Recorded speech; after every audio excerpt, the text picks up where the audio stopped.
Prepare yourselves, because you'll either achieve legendary status or endure long enough to witness my deconstruction of both malevolent and virtuous antagonists. Our process involves initially examining the qualities of a captivating villain. Next, we'll analyze specific examples of ineffective villains. For each type, I'll present a poor example from a narrative explaining its flaws.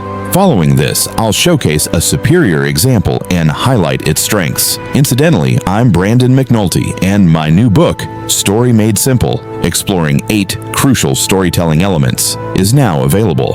The link is in the description below. Now let's address the core question: what constitutes an engaging villain? I've identified 4 key factors. Firstly, they propel the central narrative. The villain's role is to generate conflict and necessitate the hero's response. This explains the common assertion that a story's quality is directly proportional to its villain's effectiveness. Typically, they possess a desire, actively pursue it, and this disrupts the hero's routine. Remember, the villain must remain proactive throughout the story, actively pursuing their objectives and presenting challenges for the hero to conquer. Secondly, they inflict suffering. The distinction between a villain and a mere antagonist lies in their immoral actions. A true villain engages in harmful conduct. For instance, the Joker is a villain due to his bank robberies, hospital bombings, and the murder of his own accomplices. However, characters like Apollo Creed from Rocky and Lieutenant Gerard from The Fugitive, while opposing the protagonist, don't engage in nefarious activities. They are simply antagonists. The advantage of villains committing immoral acts is that these actions heighten the stakes and push heroes to their limits. As suffering escalates, our empathy for the hero intensifies, coupled with apprehension about their success. Thirdly, a meaningful connection to the hero is vital. The hero-villain dynamic must be compelling. They should not only clash over the same objective, but also represent opposing values. It's a twisted romance, a dynamic pull between opposing forces. They should share common ground, while simultaneously exhibiting contrasting approaches to the narrative's central theme. At a minimum, the villain should be a suitable match for the hero. For example, in Training Day, Jake Hoyt's transformation into a narcotics officer is shaped by his corrupt superior, Detective Alonzo Harris. Alonzo tests Jake's moral compass while simultaneously forcing him to harden. Alonzo is a perfect villain for Jake, but not for Donkey Kong. Alonzo is unsuitable for Donkey Kong because DK is unconcerned with Los Angeles drug trafficking. His journey isn't about moral ambiguity. He simply desires bananas and aims to prevent Void Kong from reaching the planet's core. Remember, your villain must engage the hero on both narrative and character levels. Consider the hero and villain as 2 sides of the same coin. For example, Batman and the Joker are both highly intelligent, costumed criminals, but they differ in their methods of controlling criminals, their valuation of human life, and their visions for Gotham's future. Another illustration is Misery. Paul Sheldon, a renowned author, suffers leg injuries in a car crash. Annie Wilkes, his obsessive superfan, cares for his injuries while holding him captive. Both are invested in Paul's literary career, but Paul desires artistic expression, while Annie demands he continue his popular romance series. Fourthly, compelling motivations are crucial. This is last because not all villains necessitate compelling motivations. Sometimes a non-human character, like the Terminator, serves as a villain with straightforward motives. However, if you're crafting a human villain, explore the why behind their actions. Whether their goal is universal domination, spousal torment, or match fixing, provide insight into their rationale. This adds depth to the character and enhances their multidimensionality.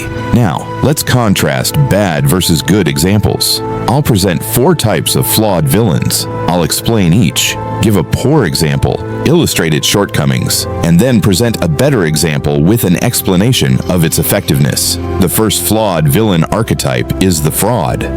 This occurs when the primary antagonist is sidelined, usually for a plot twist. This undermines the villain's achievements, diminishes the narrative's impact, and can disrupt the hero-villain dynamic.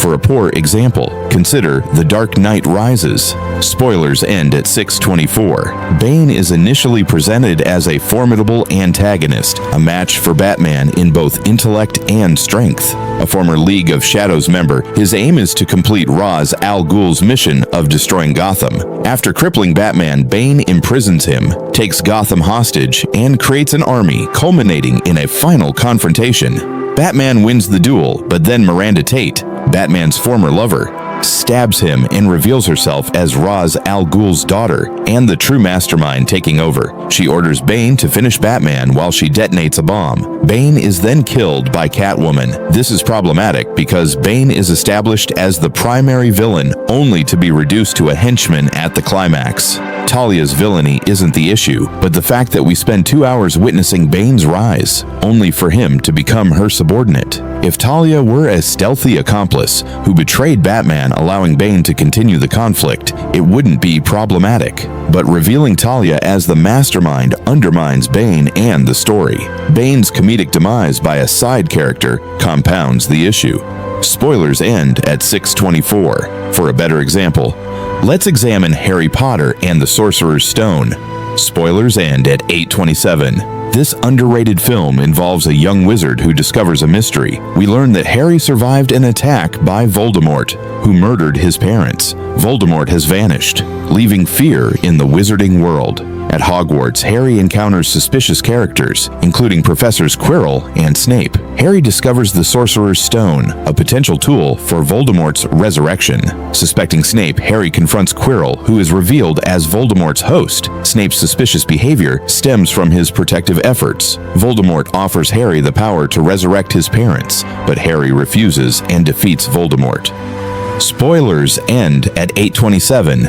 This works because Voldemort remains the clear antagonist, while the identity of his servant is revealed in a twist. Snape's guilt is clarified, and Quirrell's role as Voldemort's host provides a believable final battle, allowing a satisfying ending while hinting at future conflicts. The second type of flawed villain is the broken logic villain. This villain makes illogical plans and decisions that nonetheless succeed due to plot convenience. The story doesn't penalize their stupidity, often resulting from underdeveloped motivations. This leads to a lack of meaningful conflict, suffering, and tests for the hero. For a bad example, consider War of the Worlds, 2025. Spoilers end at 10:45. In this alien invasion film, the aliens' desire for data is unexplained and their actions illogical. They kill civilians who could produce more data. Similarly, the human villain, Director Briggs, initiates a surveillance program knowing it would attract the aliens. His actions lack logic, providing no meaningful conflict or suffering. Spoilers end at 10:45. This fails due to illogical villain actions and motivations, serving only to maintain a weak plot. Director Briggs's actions are unreasonably foolish. An effective control freak would not revel in the world's destruction. Similarly, the aliens' data obsession lacks justification. For a superior example, consider Aliens. Spoilers end at 12:38.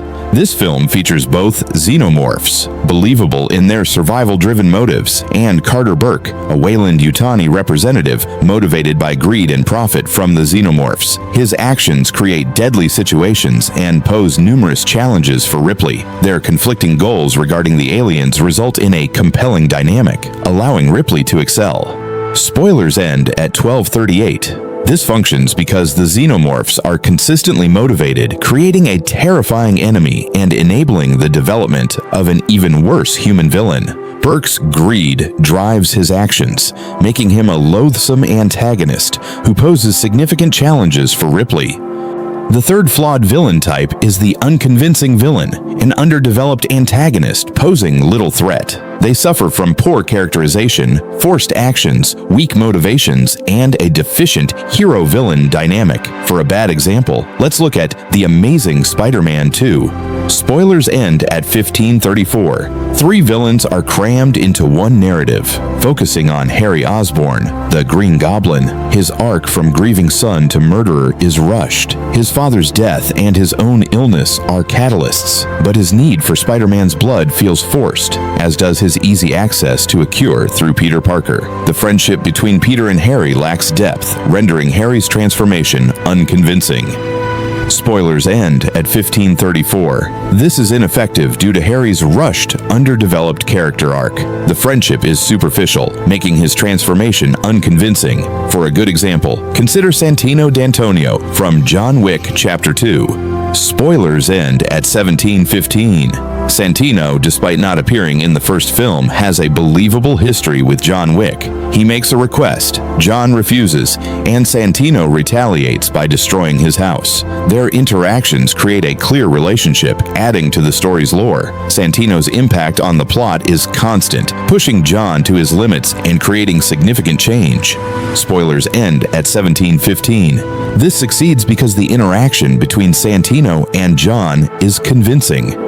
Their exchange clearly establishes Santino's character and their relationship, enriching the world building and narrative.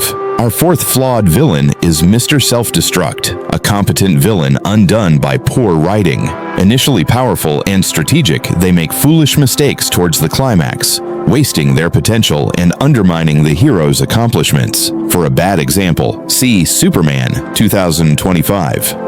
Spoilers end at 2057. Lex Luthor is initially portrayed as intelligent and ruthless, aiming to destroy Superman. He manipulates Superman, finds the Fortress of Solitude, and uses information to damage Superman's reputation. He captures Superman but inexplicably leaves him unattended, and then resorts to destroying Metropolis to lure him back. His competence wanes, culminating in a temper tantrum and a comedic defeat. Spoilers end at 2057. This fails because Lex, initially a chillingly competent villain, makes illogical choices after capturing Superman. A great villain would rise to new challenges, not unravel. His actions diminish Superman's accomplishments. For a good example, consider Annie Wilkes from Misery.